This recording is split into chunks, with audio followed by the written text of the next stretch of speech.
Check it. My brother Logic used to smack the morons, the ones who were smart plus their names made for nothing more than oxymorons. Lodge overdosed. His heart could take no more raging, so now he's a corpse, getting grosser as he keeps aging. But fuck it.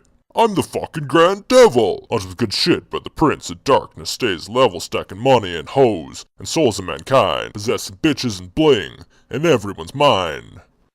Lucifer Satan. The 18th. What kind of eulogy was that, you douche? To hell with you, I'm on fire today. Prophet Muhammad, I believe I have come up with the perfect plan to destroy the infidel Logic. Oh, famous little devil. You are going to love this. It's positively diabolical. The Oracle of Toronto hates Logic. She will tell us what to do. Oui, très bien, Mephistopheles. We shall begin our journey momentarily. But first we must stop at the boulangerie. I feel in need of a croissant and a cup of the, café. Oh, my ventricles. Oh, god damn it. Heaven. Must have been another heart attack. I really need to stop eating so many goldfish. Hello, Logic. I've been waiting for you. Oh, okay. So what are we doing? You don't have any questions about that? Nah. Alright then, let's get to it. Look over there. Do you see that fundy bumping into the wall? I love Jesus. I love God. Yeah. That's just what they do up here. But well, they are doomed to bump into walls for eternity. People like you and I are different. You see, due to our large and powerful brains, we aliens can communicate with the living world from heaven. And with the large brain that resides inside your top hat, you can do the same thing. And that's what I've been up here waiting to tell you since I got done building the pyramids. You waited up here since the time of the building of the pyramids to tell me that? Seems like kind of a waste of time for something that's really just a stupid plot device. Oh, definitely. But this is heaven. Wasting time is what it's here for. Alright, well, let me give this thing a try. And you know what? After seeing that funny bumping into the walls, I think I know just who I want to talk to. Greetings again. I'm chemist John Morris Pendleton. Hey, it works!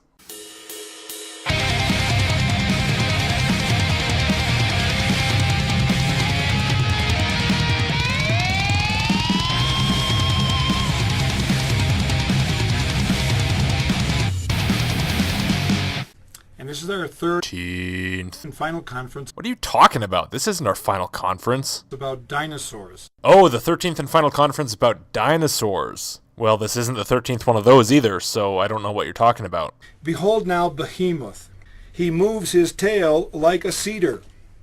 What's a cedar? It's a tree. Is this what the tail of a hippopotamus or elephant look like? I really don't. Well, it sounds to me like a Brachiosaurus, a dinosaur. Alright, I'm gonna read about the behemoth, and then we'll discuss. From the King James Version, Job 40, 15-24. Behold now Behemoth, which I made with the... You know what, I'm gonna try and do sort of a Yahweh impression here, because my normal voice just doesn't have the gravitas that this requires. Behold now Behemoth, which I made with thee. He eateth grass as an ox. Lo now his strength is in his loins, and his force is in the navel of his belly. He moveth his tail like a cedar. The sinews of his stones are wrapped together. His bones are as strong pieces of brass. His bones are like bars of iron. He is the chief of the ways of God. He that made him can make his sword to approach unto him. Surely the mountains bring him forth food, where all the beasts of the field play.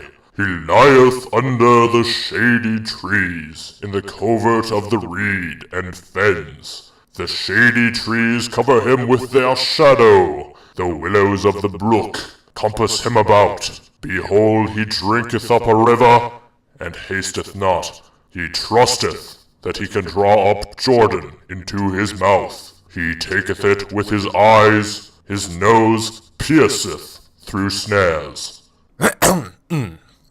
Well, it wasn't a perfect impression, but it'll do. Anyway, let's consider some possibilities of how this verse about the tail may have come about. Possibility 1. It's based on a hippopotamus. Note that the description of the tail is the only part of the description that's questionable when it's applied to a hippo. All the rest seems to describe a hippo quite well. Now, if it's based on a hippo, there are a couple possibilities. The first is that the statement about the tail is just hyperbole. The author wanted it to sound bigger and more menacing. The second is that his tail isn't like a cedar, but rather only moves like a cedar, as it says.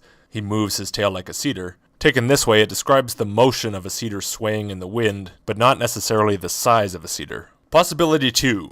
It's purely mythological. It's possible that some real features of an animal like a hippo and even a crocodile are blended in to ground the description in reality, which is similar to, for example, how a griffin, which has the body of a lion and the head and wings of an eagle and eagle's legs for its forelegs, doesn't actually exist, but it's made up of parts of animals that do actually exist. Possibility 3. It's based on the ancient discovery of a fossil. And possibility 4, it was a dinosaur, probably a sauropod, and lived alongside humans. Now, we can't know 100% for sure which of these possibilities is true, of course. But that doesn't mean that we have no information. We know that hyperbole occurs a quadrillion times a day. We know that fossils are found by chance, for example when they're exposed by erosion. We know that mythical creatures are invented every day, especially by fantasy authors, and we know that many have been invented in the past. For example, the griffin and cockatrice, as well as the Egyptian gods, with their human bodies and heads of animals, which I'm sure that you, John, will agree are not real simply because they were written about by members of a religion. And we know that the misinterpretations of vague textual descriptions occur all the time, such as certainly could happen with "he moves his tail like a cedar," which could refer to slow, ponderous movement of a giant tail, but could also refer simply to the swaying of the tail. On the other hand, we have no evidence that dinosaurs and humans ever lived together, Carl Baugh's fake footprints and other laughable attempts at generating evidence notwithstanding. Now,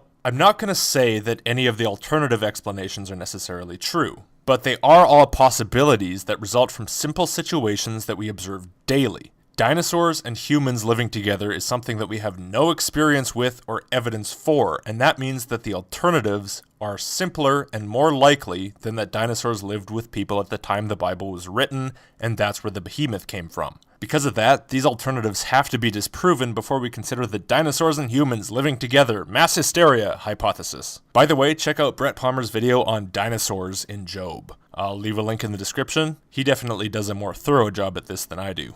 Noah's Ark was an enormous seagoing vessel. It was at least 437 feet long, 73 feet wide, almost 44 feet high with 3 floors. It had almost 1,400,000 cubic feet of capacity. It had a gross tonnage of 13,960 tons.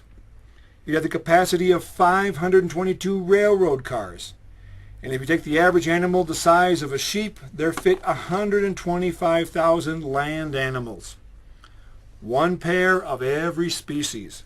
In episode 12, I mentioned that you probably only believed that there were a few thousand species on the Ark. Now, I'm sure that when you say every species was on the Ark, what you really mean is kind. Funny how that term's too nonsensical for even you to bother using. Now what you're saying is that 125,280 animals, assuming an average size of a sheep, could ride on the Ark. So, how big is a sheep? Let's say that the typical sheep is about 3 feet tall, 4 feet long, and, 2 feet wide, so it has space to move its head. This makes each animal on board the Ark take up an average of 24 cubic feet when standing. Your estimate of the total cubic feet available inside the Ark is 1,396,000. So we divide that by 24 and we get 58,166 and a third. That's the number of animals, not species. You're saying that we can fit 125,280 animals, nearly double my result. So you're seriously saying to me that you think Noah took all the animals,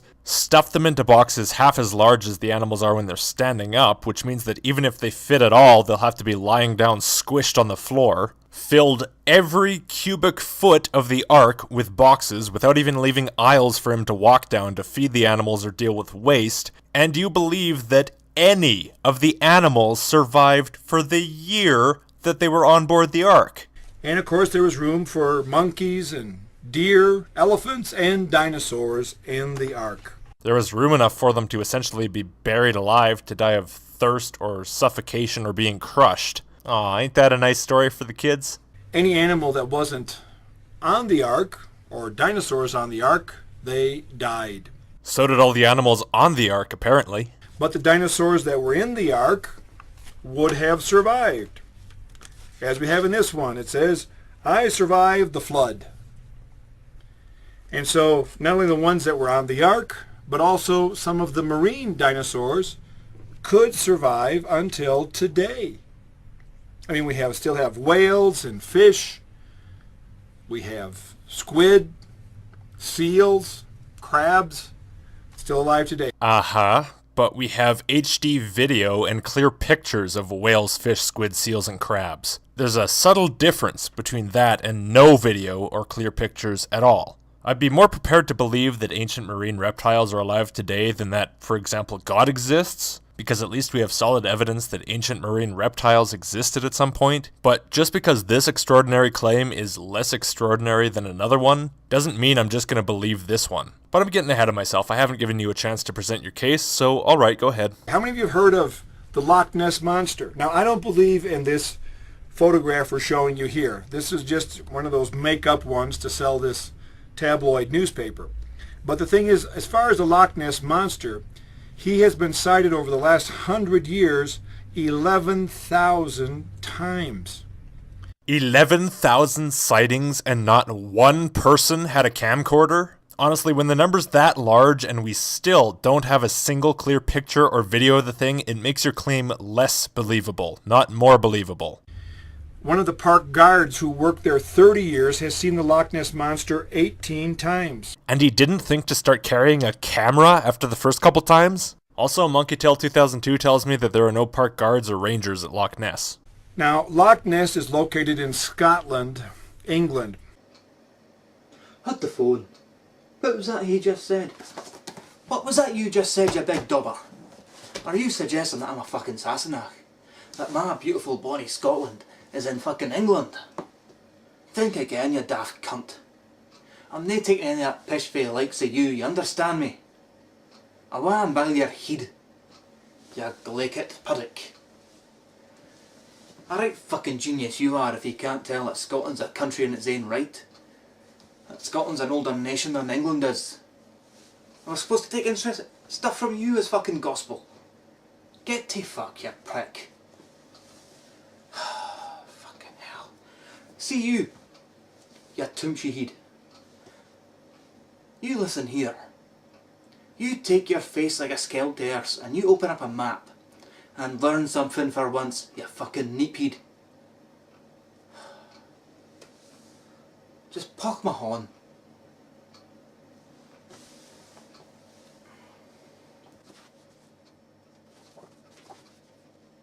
I mean,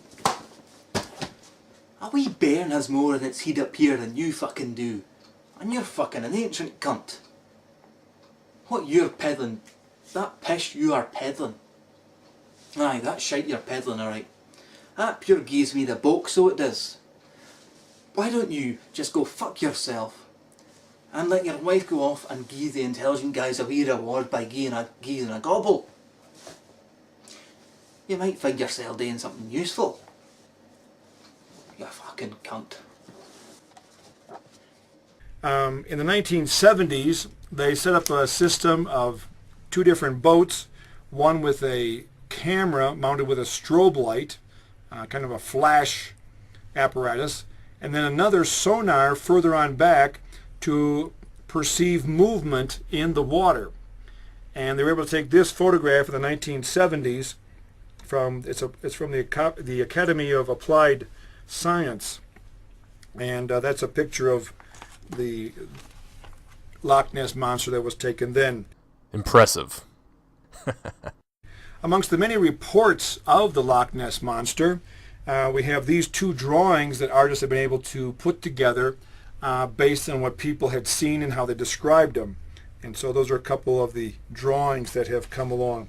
Remember your mantra, John. It's just a drawing, and drawings are not science. If you're going to insist over and over and over throughout a series of videos that drawings are not science and should be disregarded, you can't use drawings as evidence. It doesn't work that way. It's especially funny because the drawings that you complain about the journalists making for Newsweek and stuff are at least based on something. It may not be much. Sometimes it's way less than it should be because they're popular magazines for idiots and they don't care about getting things right, but at least it's something. In your case, it's based on nothing at all. Some guy says, I saw the Loch Ness Monster and it looked like it had flippers and a long neck. And then some other guy draws a plesiosaur. And here we have two photographs of the different monsters. The top photograph was taken by Sandy Mancy in 1977.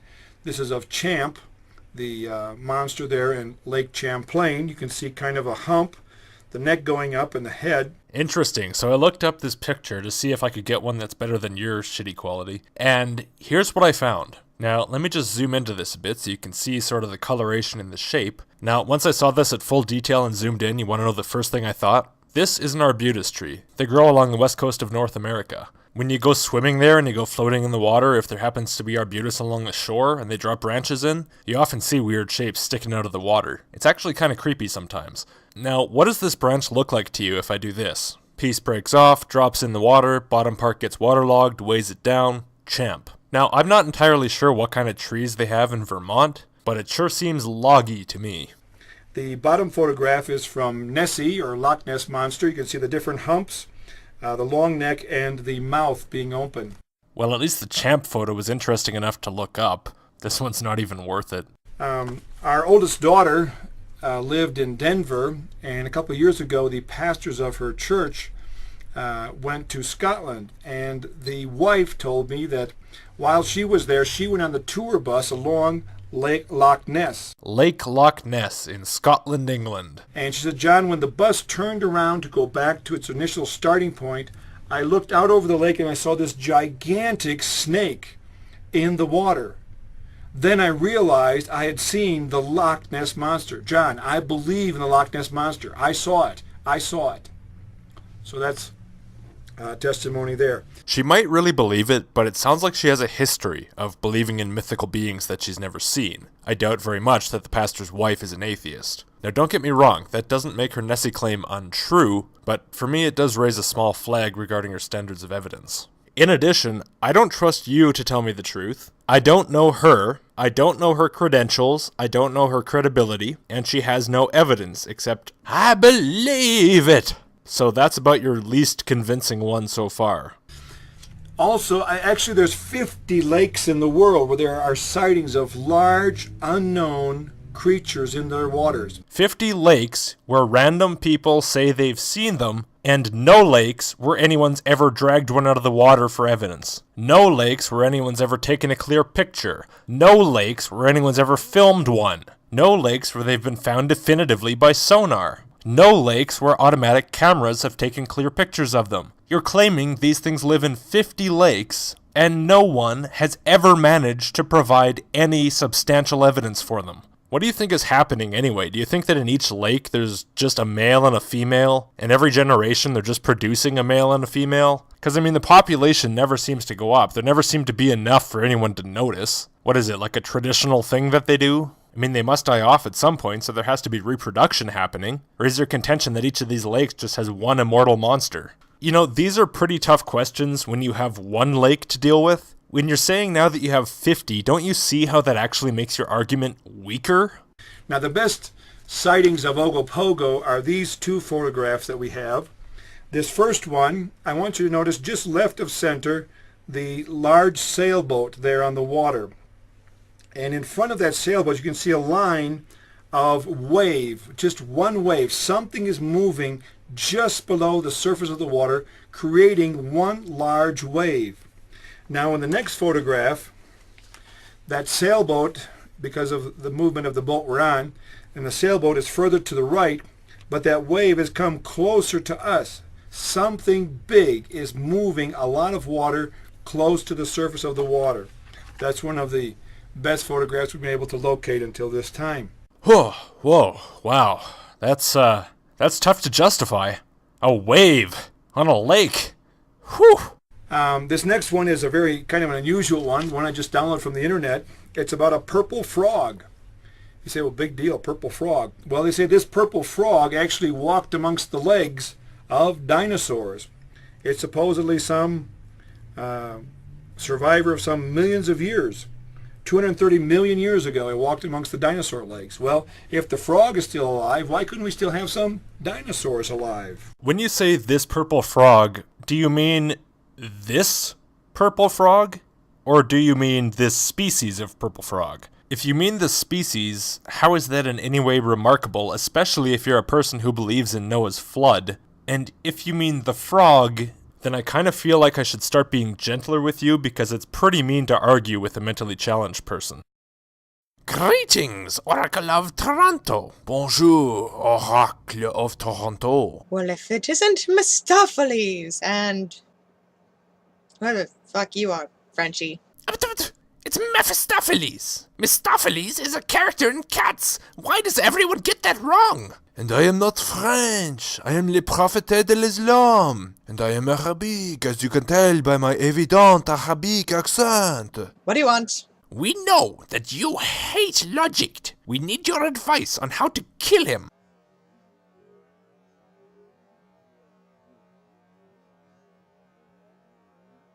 Are you okay? As fascinating as that is, and as much as I would love to help you,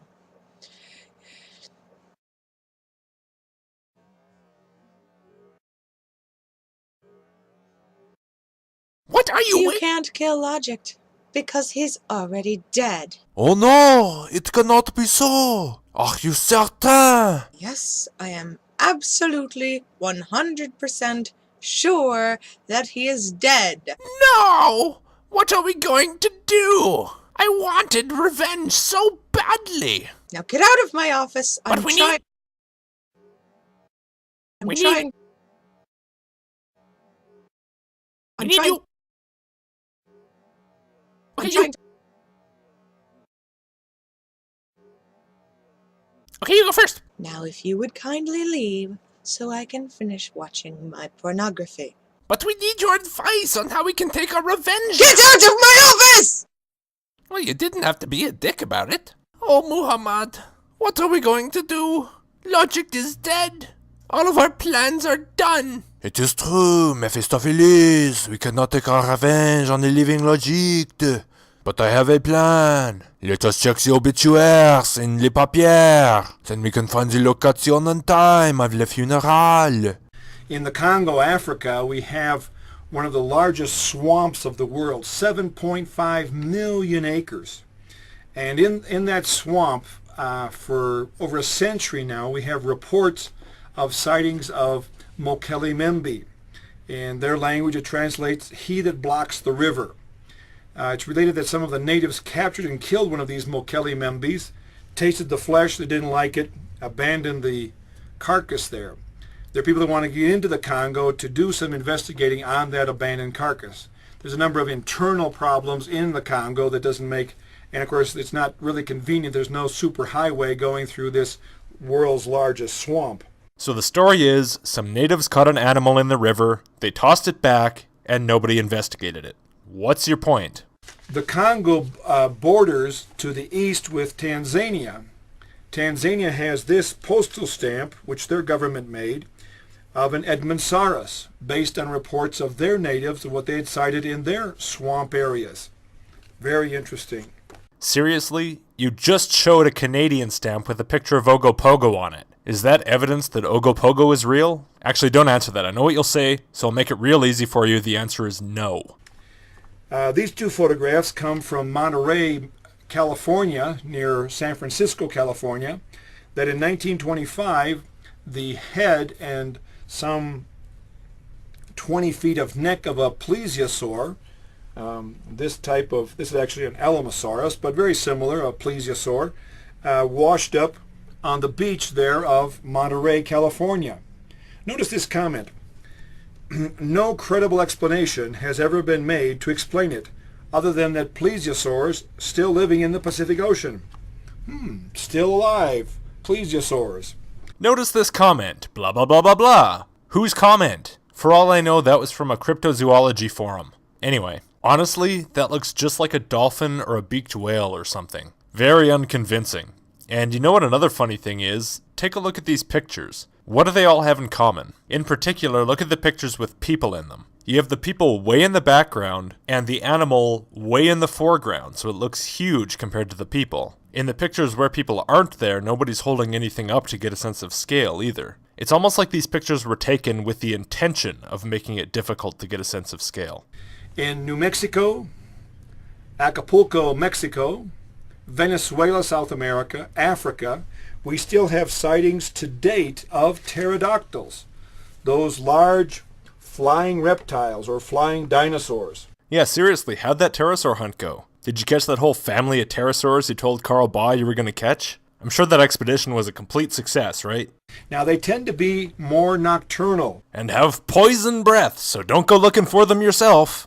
And they tend to be more like scavengers in that on one occasion it was related that a tribal person in Papua New Guinea the man was dying. In fact, he was so dying that he absolutely was putrefying. And he was walking ever so slowly, and one of these pterodactyls swooped down and picked him up and carried him off. And either because he was struggling or the pterodactyl realized he was alive, finally let him drop, and I think that probably ended his life. You think that probably ended his life, so you don't know. You don't even know how the story ends, so clearly you don't even have second-hand information. Where are you getting this? A picture book? But the natives testify that if they don't bury their dead deep enough in the ground, that these pterodactyls will come at night and actually dig up the dead bodies and carry them off. Do they specifically say that it's pterodactyls coming down and carrying them off, or do they say it's animals digging them up and taking them away? Because in that video with Carl Baugh in Science in the 12th Century Episode 1, you talked about goats disappearing and things like that, but nothing that actually indicated that it was a pterodactyl. All of the dinosaur fossils that we find, all of them are always encased in stone or rock that before was mud carried by water action all over the world. Think of that. All of the dinosaur bones that we find are encased in rock that used to be mud transported by water all over the earth. What does that sound like? It sounds like the flood. No, it sounds like how fossils form. What do you expect to happen? A dinosaur dies and sinks into solid rock? Or a dinosaur dies and gets covered with lava and somehow is preserved during the transition to igneous rock? Here we have an example of mass burial, not just dinosaur bones, but we also have clams and seashells. Here we have the head of a deer, all buried together by water. It sounds like the flood to me. Alright, several problems. Number one, I can't see what you're talking about. You present this image that's just a jumble of random shapes. You're saying it's dinosaurs and clams and deers and all kinds of stuff, but I can't distinguish any of that. You have to point it out and get better pictures. Problem 2. Text searches returned nothing. Deer fossil with dinosaur fossil. Various things like that, they return nothing. Problem number 3. Google's search by image returns nothing for that image. I don't know where you're getting this from, and you provide no relevant information, so I can simply discount your claim. If you would provide the relevant information, if you really think it's such a strong piece of evidence, maybe it actually is. But as it is, I can't verify it, and so there's no point even presenting it because I'm just going to reject it out of hand. Now, what happened to the dinosaurs that were on the ark? Well, remember that big canopy of water that was up above? That came down. And so now they come out to a new world. The atmospheric pressure is lowering. Every single plant is dead, so the herbivores have nothing to eat. The carnivores have nothing to eat because they can't eat the herbivores because the herbivores have to reproduce. The 1 or 2 animals on board the ark that managed to escape thirst, suffocation, or crushing for a year die of starvation. There's now harmful radiation from the sun, ultraviolet light, X-rays, cosmic rays. Now we have seasons. The first time it talks about springtime and harvest, summer and winter. There's more competition for food. Sure, yeah, all those. Well, except more competition for food, because every single macroscopic organism on the planet, including all the ones on the Ark, is dead. Also in Genesis 9:3 it says, God says, every moving thing that lives shall be food for you. Even as the green herb have I given you all things. Man could now eat meat. Hey, just think about it. We kill a dinosaur, we could have dinosaur tacos for a whole year. And if we killed one of those elephants the Earth rides on, we could eat forever. That'd be fantastic. Also, it was a thing of being a real man. It talks about a guy from Babylon named Gilgamesh that he went into a cave and cut off the head of the dragon, took it as his trophy. It was a thing of killing the dragon. As usual, you don't make it clear what you're talking about, but I'm assuming that you mean Humbaba from the Epic of Gilgamesh, because obviously when you're talking about a dragon slaying, it's mythical, which means that it's probably from the Epic of Gilgamesh, and Humbaba's the only thing in there that I think would make any sense at all in this case. Mainly that's just because he's a giant who breathes fire that Gilgamesh has to kill to be a hero. It doesn't say anything about him being a dragon though, apparently his face looks more like a lion's. Now I love how you interpret Gilgamesh killing an obviously sentient giant as him killing what you show in your picture as a sauropod. Do you think that dinosaurs could speak or something? I mean, I know that you think that they're dragons and that dragons often speak in fantasy novels, but I thought that you were trying to keep the nature of dinosaurs generally grounded in reality. And do you believe in the rest of the Epic of Gilgamesh? The polytheism? All the different gods talking to people and stuff? In Europe, as late as the 1500s, there was a well-known science book that claims that dragons were not extinct in the 1500s. A scientist named Ulysses Aldrovandus described a small dragon seen along a farm road in northern Italy. The date was May 13th, 1572. The poor farmer he was taking his livestock and it got scared by the dragon. He just hit it on the head with his stick and killed it.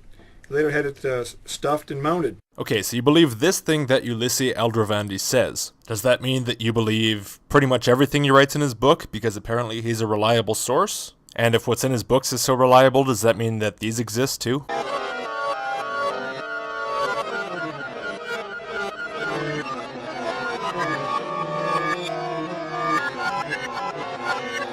And that's followed by 6 minutes of preaching, which I am skipping. So that's that. If none of you idiots are going to give my husband a proper eulogy, I'll do it myself. Step aside, key chicken. Uncle Lucifer, I'm bored. Can we leave and go to the erotic petting zoo again? No, stop asking. I told your father I wouldn't take you there anymore. My husband Logic was such a special man. He made me feel so sensual. And Hey, Eve! Take Osama bin Laden to the face! Logic sucks! He was a terrible person, and we are going to ruin his funeral for revenge! oh no, Mephistopheles has your old beard, Yahweh. What hope have we of withstanding such might? Logic was a freaking weirdo. Why did he wear 3D glasses all the time? He was never looking at anything 3D. Go away! We're trying to have a funeral! Hey, Eve, are you tired of that wiener Logic? How about you come and take another ride on the serpent? Shut up! Stop it! Logic, he was a bastard. He left me in prison. You don't leave a man in prison just because he is a child molester. That is simply cruel. Do you have any idea how much the child molesters get the butt rape in prison? Stop it, you bullies! I mean it! What are you going to do about it, you wuss? I don't know. And you know what the worst thing about Logic was? His taste in music. That horrible screamy garbage he listened to isn't music. The only music worth listening to is Wagner. That's it! You can insult my dead friend, you can ruin his funeral, and you can sexually harass his widow, but you will not insult his taste in music! Zutalos!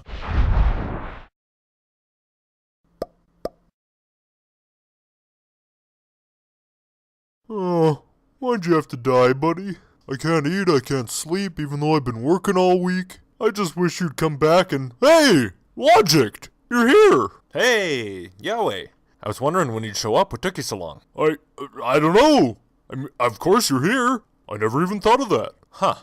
You'd think you would've. Anyway, hey, listen, it's great to see you and everything, but I've been here for like a week, and I am really bored. I mean, all there is to look at here is white. Do you think you could send me back to Earth now? I'd really love to, Logic, I really would, but I've already resurrected you once, and I would never hear the end of it if I resurrected you a second time before I resurrected Jesus a second time. Okay, well, could you bring him back first, and then bring me back? No, that greasy little bastard is staying right where he is, for good this time. So that's it then. I'm dead. Yeah, you're pretty much dead. Well, I guess I can handle that, but you know, it's still really boring up here. Do you think I could at least get sent to Lucifer's place so that I can hang out with him? You know, I mean, he can't come into heaven, but at least you can visit there. Makes more sense, right? Sure, yeah, that makes sense, I can do that. Logic. Any place you have communicated with from heaven cannot be communicated with from Lucifer's place, because it is now sacred ground, and that means that you will not be able to communicate with John Pendleton's location. It is a heavy price, but it is one that I am willing to pay to not be bored. Please stay tuned. We've got lots more to share. No, John, I'm afraid I have to go. God bless you. We'll see you soon. Oh, geez, Yahweh, he thinks he's gonna see me soon. Okay, John? Hey, listen, buddy. Logic has to go away for a while. You'll need to take care of yourself, okay? Can you be a big, strong guy and get along without me? Take the control of my life. Change me. Help me to know you and to do what's pleasing in your sight. Oh, no, I'm not leaving you because I don't like you. It's not like that. I still like you. I just don't want to stay in heaven where it's so damn boring. Thank you that you've forgiven me. Sure thing, buddy. Alright, Yahweh, let's do this. Troll 2 party on Saturday, right? As always.